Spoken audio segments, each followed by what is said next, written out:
Success with Shivam में फिर से एक बार आप सबका स्वागत है। आप सब अच्छे होंगे ये मैं मानता हूं। आज यूपी बोर्ड के एक क्वेश्चन पे हम चर्चा करेंगे। यह आंकिक प्रश्न है। हमने प्रश्न को पहले लिख लिया है कि जिससे आपको टाइम की बचत हो। इसमें यह है, एक समान वैद्युत क्षेत्र E = 3 × 10⁻³ आई कैप न्यूटन प्रति कूलाम पर विचार कीजिए। आपको विचार करना है। इसका फर्स्ट क्वेश्चन है, इस क्षेत्र का 10 सेंटीमीटर भुजा के वर्ग के उस पार्श्व से जिसका तल YZ तल के समांतर है, जिसका तल YZ तल के समांतर है, गुजरने वाला फ्लक्स क्या है। पहला ये क्वेश्चन है। दूसरा है, इसी वर्ग से गुजरने वाला फ्लक्स कितना है यदि इसके तल का अविलंब x अक्ष से 60 डिग्री का कोण बनाता है। इसको हम कैसे सॉल्व करेंगे? तो सबसे पहले इसमें क्या फार्मूला लगेगा आप ये ध्यान दीजिए। तो फार्मूला हमारा जो लगेगा वो होगा, वैद्युत फ्लक्स हम φE से डिनोट करते हैं। होता क्या है, vector E dot dA vector. तो सबसे इसमें जो वेक्टर E है, हम फर्स्ट क्वेश्चन पे पहले चर्चा करते हैं। वेक्टर E जो है हमारा वो है 3 × 10⁻³ आई कैप, जो x अक्ष को दिखा रहा है, x एक्सिस को पता है आई कैप। अब इसमें क्या करना होगा, आप इसका मैग्नीट्यूड लेंगे, परिमाण। तो परिमाण क्या मिलेगा, 3 × 10⁻³। जैसा कि हम जानते हैं कि यहां मुझे क्षेत्रफल चाहिए, तो आइए हम क्षेत्रफल A = इस 10 सेंटीमीटर भुजा का है, तो क्षेत्रफल जो होगा, अगर कोई एक क्या बनेगा, ये x एक्सिस हुआ, ये y एक्सिस हमने मान लिया, और ये z एक्सिस। तो जो तल बनेगा वो तल कौन सा तल है, YZ तल। तो YZ तल, तो यहां पर एक स्क्वायर बनेगा, और स्क्वायर का एरिया जो होता है वो साइड का स्क्वायर। तो साइड का स्क्वायर 10 का स्क्वायर सेंटीमीटर स्क्वायर हो जाएगा। तो 10 का स्क्वायर 100 होगा, इनटू सेंटीमीटर को हम मीटर में चेंज करेंगे तो 10⁻² का भी क्या हो जाएगा, स्क्वायर। तो ये हो गया आपका मीटर स्क्वायर में। तो यहां से हम सॉल्व करेंगे तो 10 की पावर कितना होगा, 2 2 जा -4 हुआ, 2 0 यहां से हटाएंगे तो ये हो जाएगा 10⁻² मीटर स्क्वायर। ये इसका क्षेत्रफल हुआ।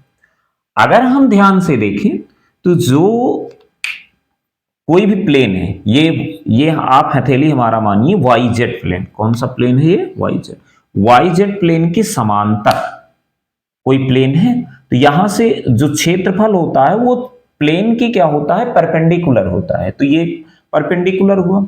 तो अगर हम देखें क्षेत्रफल वेक्टर और इसी डायरेक्शन में वैद्युत क्षेत्र है, तो दोनों एक ही डायरेक्शन में है पहले क्वेश्चन के अनुसार, इसलिए यहां जो थीटा = होगा वो 0 डिग्री होगा।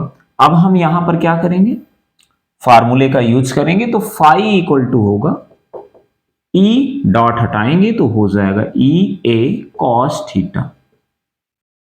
अब E की वैल्यू आपकी कितनी है, 3 × 10⁻³ और A की वैल्यू है 10⁻² cos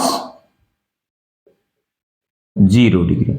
हम जैसा कि जानते हैं cos 0 की वैल्यू कितनी होती है, 1। cos 0 की वैल्यू कितनी होती है, 1 होती है।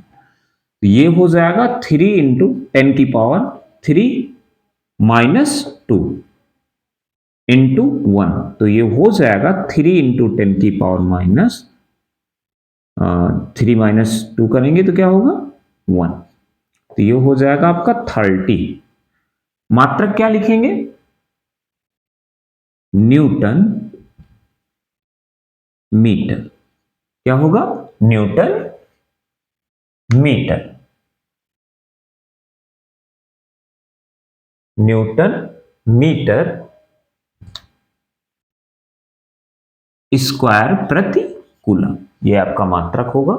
न्यूटन मीटर स्क्वायर प्रति कूलम। तो ये पहले केस का था। आपको ध्यान ये देना होगा कि जो हमारा प्लेन है, वाई जेड तल है, वाई जेड तल के समांतर है, तो हमेशा जो क्षेत्रफल वेक्टर होता है वो क्षेत्रफल के लंबवत होता है। तो आई कैप की डायरेक्शन जो वैद्युत क्षेत्र की डायरेक्शन है और जो प्लेन की डायरेक्शन है, दोनों एक डायरेक्शन है, इसलिए थीटा इक्वल टू यहां 0 लिया गया है। तो इस तरीके से फाई इक्वल टू हमने क्या निकाला, ई ए कॉस थीटा की मदद से। अब हम क्वेश्चन वी करते हैं। जो बोला जा रहा है इसी वर्ग से, वर्ग यही है, स्क्वायर यही है, वाला फ्लक्स कितना है यदि तल से अभिलंबवत एक्स डायरेक्शन से, कितना डायरेक्शन से, एक्स डायरेक्शन से कितने डिग्री का बना रहा है, 60 डिग्री का। तो दूसरी क्वेश्चन में आप क्या करेंगे, तो थीटा इक्वल टू क्या हो जाएगा आपका, थीटा इक्वल टू 60 डिग्री। क्या होगा, थीटा इक्वल टू 60 डिग्री हो जाएगा। अब यहां पर हम क्या करेंगे, phi equal to E A cos 60।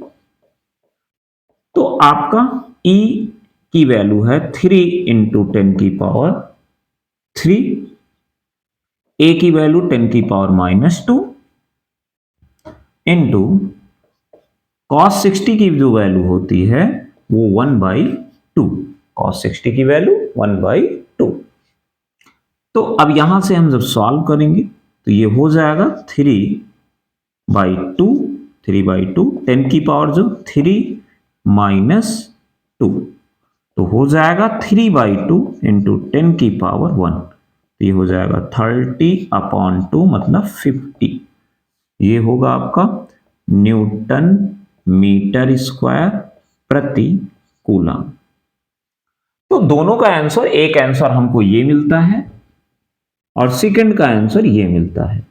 बस ध्यान इस बात का रखना है कि एक्स अक्ष के साथ बना रहा है, प्लेन कैसा है, वाई जेड तल है, तो ये चीज आपको ध्यान देना होगा। उम्मीद करते हैं ये आपको समझ में आया होगा। अगर कोई प्रॉब्लम है इसमें तो आप कमेंट में बता सकते हैं। धन्यवाद।